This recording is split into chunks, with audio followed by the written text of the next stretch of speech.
from the Denver Broncos Media Center, welcome to Broncos Country Tonight with Ryan Edwards and Benjamin Allbright. Welcome to Broncos Country Tonight as we preview the Broncos versus the Detroit Lions, the 1-10-1 Detroit Lions. And this, I think on the surface, on paper, this seems like a game that the Broncos really should have the advantage of pretty much at every single spot. There's a reason why the Lions have the record they have. Sometimes it is the record. Sometimes they've caught some bad breaks. I'd say it's a little bit of both with Detroit, but there's a talent gap with Detroit, and I think most of the teams that are contending right now. Yeah, they're playing above their level. Like, there's a significant talent deficiency on that football team. They just haven't closed out games. Well, but that's hard to do when you've never done it before. When you don't have a culture of winning, like that's what when people talk about a culture of winning, that's what it is. It's the difference between being able to close out games and not. And you're talking about a team with a historic losing mentality, and it's what they've done historically. And so they've got to learn how to win football games. And last week for them was a big step, I think, in that direction. You got it kind of against a hapless Vikings team right now. It can't seem to stop anybody. And, by the way, one of their big-time receivers was out and got hurt. But I think that there's two things here. One, good for the Lions for closing that game out and winning. Good for them. Good for them for getting off the schneid and actually winning one. But then on the flip side of that, if you're a Broncos fan, you're probably pretty happy about that, actually. Because the difference between one win and two wins in the NFL is nothing. The difference between 0 wins and 1 win is the Grand Bleeping Canyon. It is so wide, and so there's something to be said about getting that off your back and finally getting that first win. But then you kind of get fat and happy. You're like, well, I mean, 2 wins doesn't, 3 wins. What's the difference at that point? But we got the one, so we're not over. We're not losers. And so, I think if you're the Broncos team, you're going to probably find a Lions team that's a little less hungry. You might see them come out in the first quarter on fire and that kind of stuff and still got the energy from that. But generally, a team like that, once they get punched in the mouth again, kind of goes down. I think there were some people that worried, like, oh, well, now they know how to win, so that's I don't think I'm kind of with you. I mean, you got Jared Goff, you've got a mediocre offensive line, an incredibly suspect receiving core. Is this the Trinity Benson revenge game? I don't know.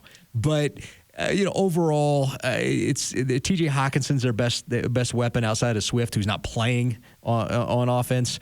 On defense, you got 2 guys you got to worry about. Charles Harris is the pass rusher who's okay.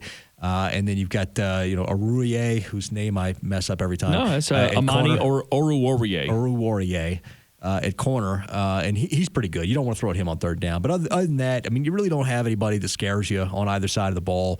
You can play your base and really don't have to compensate for anything. There's nobody out there with just incredible wheels you got to cover, great hands, or any of that on offense. And then on defense, there's nobody you got to stay away from. Yeah, for the Broncos offense, and it's an acknowledgement here of where the Broncos are, because they haven't built up enough consistency that you can say against any team they should feel that they have the outright advantage. This is more about a conversation on performance of the Lions up to this point and what the Broncos are theoretically capable of, right? Because we've seen what they're capable of in some of their better wins this season.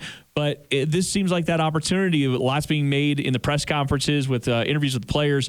Hey, we need to get the passing game back on track. We need to figure that out because the running game is finally come into form. Now, you don't want to do that at a disadvantage to the passing game because you want to have a little bit of both, right? You need to have balance, as they say often. But in this case, for the Broncos, this might be a game, a little bit of a tune-up opportunity to really work on that passing game, especially in some of these deep passes. You had Teddy Bridgewater saying, we just got to keep doing it. Well, no, I think you got to be thoughtful about the way you try to stretch out a defense. If I'm the Denver Broncos, we're trying to get up quickly the first, second quarter, because if we get up by the half, we can use the second half to work out what we need to work out. Right. We have winnable games in front of us. The Cincinnati Bengals are beatable. The Raiders are beatable. The Chargers, we beat them already. And then you've got Kansas City at home. You take away some of those mistakes and you flip that over to the home instead of being away, and that looks – so you've got winnable games in front of you if you're the Denver Broncos. And I think you just got some things you need to work out. I think the Lions are coming along at a perfect time for you to be able to do that, but you got to take care of business first. Go out there, build up that lead in the first half, and then use the second half to work on those concepts.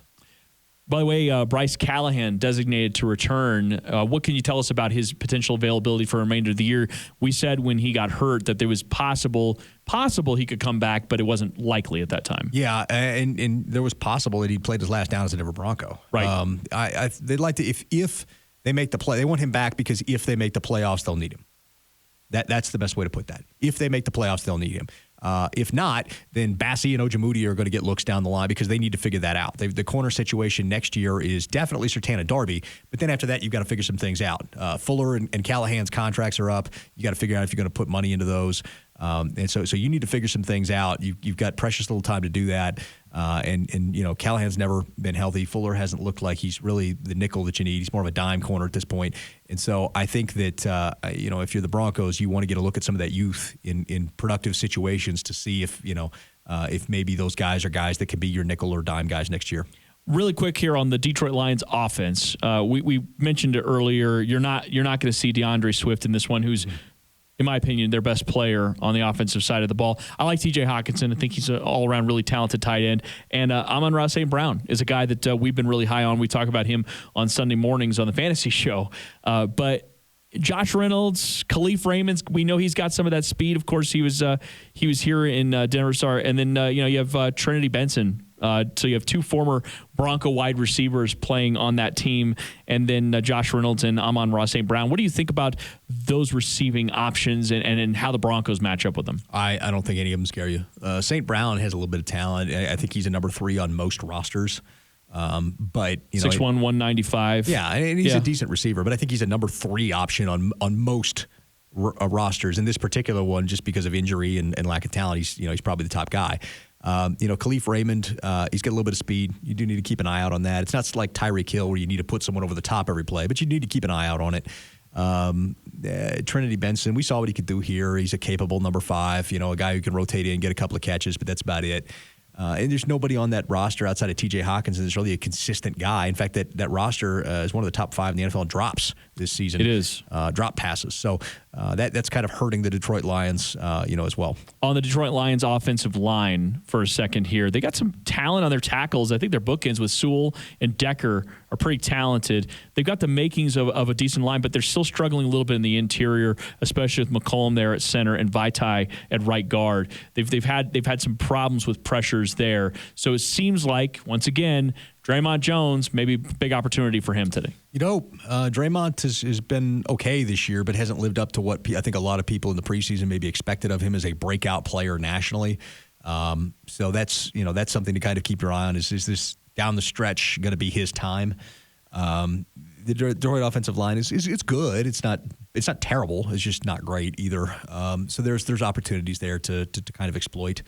I like Vaitai better than I think the grading likes Vaitai. I think Sewell is has a lot of potential. It was interesting to me that Detroit passed on Pat Surtain for him. They had a very obvious need at corner, and they passed on him for a tackle. In that case that they felt, I guess, was a franchise guy. But I to be honest with you, I think Slater's played a lot better this season. So. And I thought he was a better prospect. So, we'll see. But they're a couple of moves away. I mean, like Jonah Jackson's there at left guard. They've made some investments. Good for Detroit. They've made investments in the offensive line. It's interesting to me how the opposite of the Bengals approach is the way they've gone. The Bengals have loaded up at receiver. Right. And ignored the line. The Lions have started kind of like just put all their investments in the line Chase, and ignored Higgins, receiver. Boyd. Right. And so, in the end, right now, it's paid off for Cincy. Part of that's because they got Burrow. But I think the smarter approach is probably the Lions' approach. Yeah, the Lions, when they do figure it out, when they do get the right quarterback potentially, they're going to be positioned to have success for longer. I agree. The Cincinnati Bengals might be a little more flash, especially because the defensive side of the ball, and you mentioned their offensive line has really struggled. All right, well, there you go. The Detroit Lions. The Broncos are favored, I think, by 7.5 in this game. It sort of feels as though that's probably about right considering the inconsistencies of where the Broncos What's have the been. over-under? It was around 42 last I checked. Hold on, let me check that. Let me refresh it. Might be the first time I take the over on a Broncos game all year. The line moved to 8.5. So the line moved to 8.5, and over-under is 42. This might be the first time I take an over in a Broncos game all year. Okay. All right. There you go. That's our breakdown of the Broncos versus Lions. Of course, we'll be back next week with a full breakdown on what they did and get you ready for a pivotal game against the Cincinnati Bengals. For Benjamin Allbright, I'm Ryan Edwards. Thanks for watching Broncos Country Tonight.